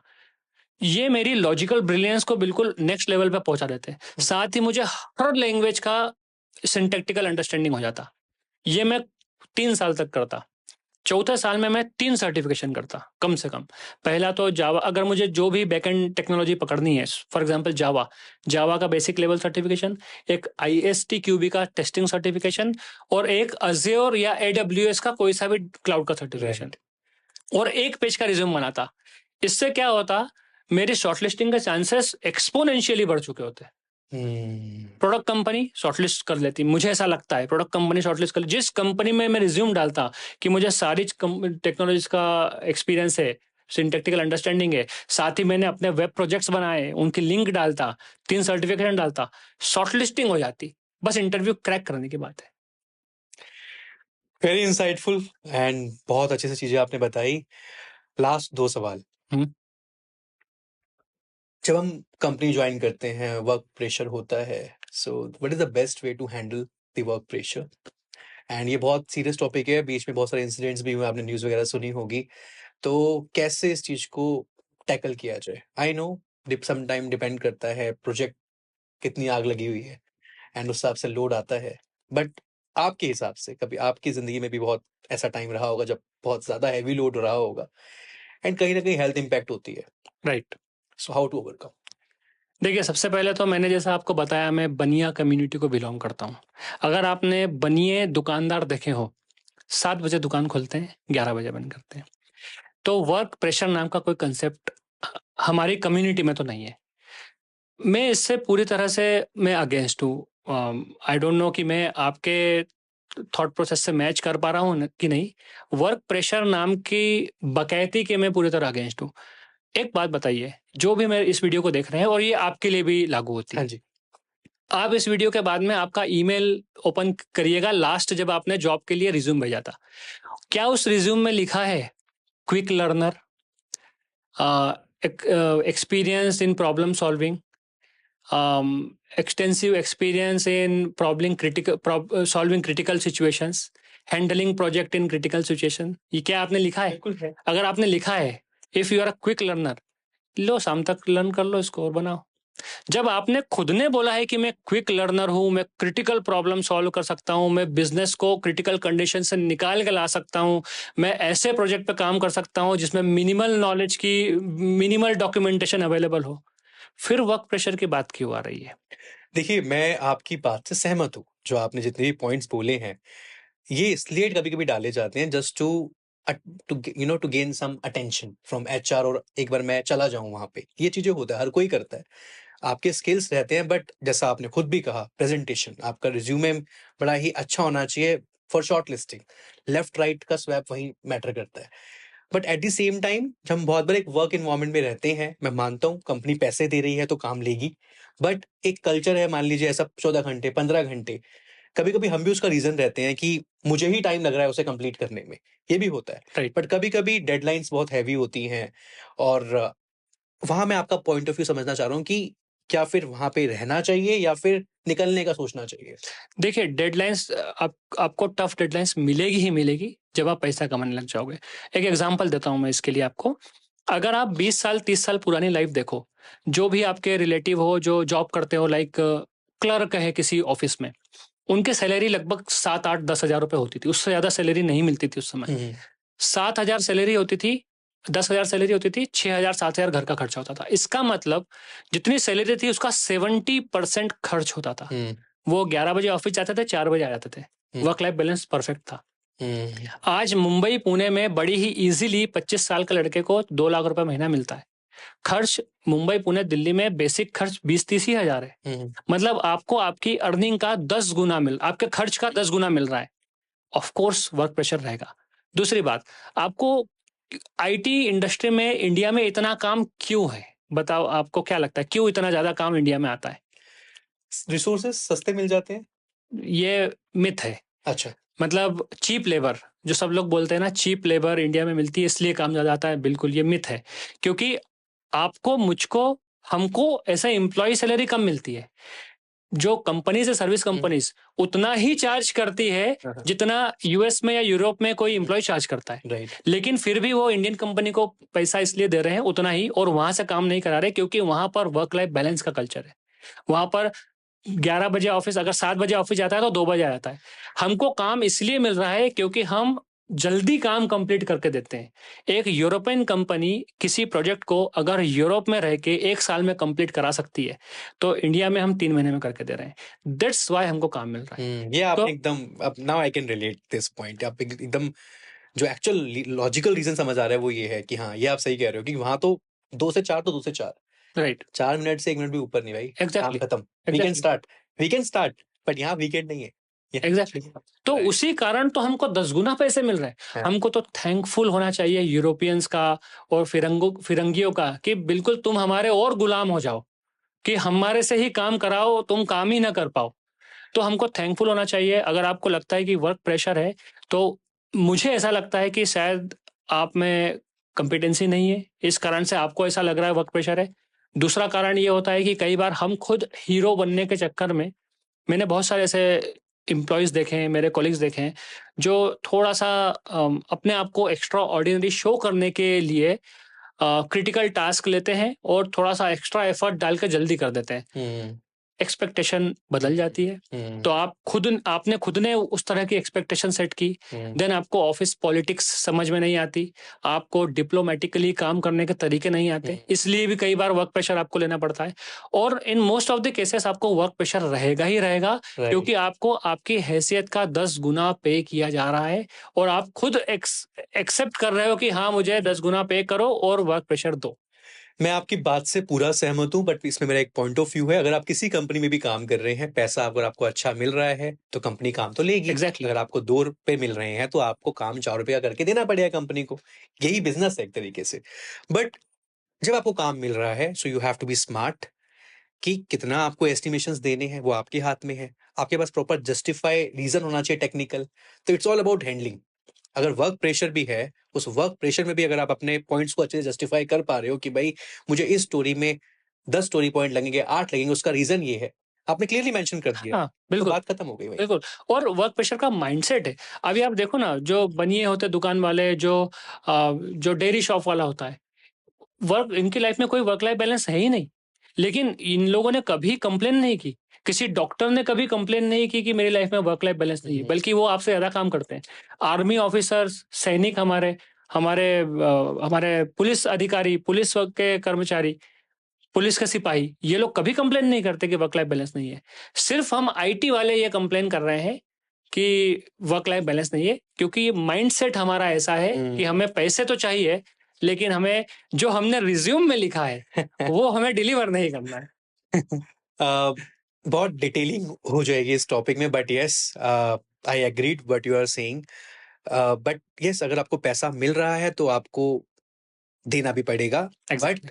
उसके साथ स्मार्टनेस हाँ, चाहिए। वो आप स्मार्टनेस से और डिप्लोमेटिकली थोड़ा प्ले करके आप अपने लिए, अब मैं निकालता हूँ, राइट? मेरी कंपनी को एक्सपेक्टेशन है मुझसे कि मैं सारा काम यू कर दूं, तो मैं यू कर भी देता हूँ और मेरे वीडियोस भी बन जाते हैं और मैं यहाँ भी बैठा हूँ। तो वो भी खुश, मैं भी खुश, सब खुश। अंकित, सीरियसली बहुत अच्छा लगा आपसे बात करके, आपकी जर्नी जान के, लाइफ लेसन, थोड़ा हमने कुछ और सेगमेंट्स को भी कवर किया, बिकॉज जिंदगी फ्रेशर जब हम स्टार्ट करते हैं अपनी, कंपनी हमारा ड्रीम होता है, मिलता है, आगे राइट। लाइफ चेंज होती है, शादी होती है, बच्चे होते हैं, रिस्पॉन्सिबिलिटीज होती हैं, हमारे पेरेंट्स ओल्ड हो रहे होते हैं, जिम्मेदारियां आती हैं, एंड आपने इनडायरेक्टली बहुत कुछ बोल दिया। पता नहीं आपको इस चीज का रियलाइजेशन है नहीं है, बट आपने आज बहुत सारे ऐसे पॉइंट्स में बात करी है जो लोगों को पता होने चाहिए, क्योंकि ये आज नहीं आपको एक्सपीरियंस हो रहा है, बट आने वाले कुछ सालों में आप ये चीजें एक्सपीरियंस करेंगे। अगर आप मेंटली प्रिपेयर अगर आज हो जाएंगे तो आपका आने वाला टाइम आसान हो जाएगा। राइट। राइट। तो बहुत अच्छा लगा अगेन आपसे बात करके, एंड बहुत कुछ मुझे सीखने को मिला। एज अ इन पर्सन हम बात कर रहे हैं। उम्मीद है जी ये पॉडकास्ट ने आपको बहुत कुछ सिखाया होगा। बाकी अगर आप अंकित से कनेक्ट करना चाहते हैं, मैंने लिंक दे रखा है डिस्क्रिप्शन के अंदर, आप डायरेक्टली कनेक्ट कर सकते हैं। बहुत अच्छा बोलते हैं ये, एंड इनके पास जो स्टोरियां हैं, कहानियां हैं, वो जो तजुर्बे हैं, वो बहुत कुछ सिखाते हैं। वो ऐसे नहीं बनते हैं, 12 साल की मेहनत है, अच्छे से करी है, और एक जो बोलते हैं ना, रगड़ा है अपने आप को, और राइट। उसी से ये बना है। तो इस पॉडकास्ट को लाइक करना, शेयर करना, कमेंट करना ज़्यादा से ज़्यादा। बाकी लाइक एम इज़ 15,000 कर देना ऐसी और इंटरेस्टिंग पॉडकास्ट के लिए, एंड नए हो तो सब्सक्राइब करना। Thank you so much. जय श्री महाकाल। जय श्री जय श्री महाकाल। महाकाल।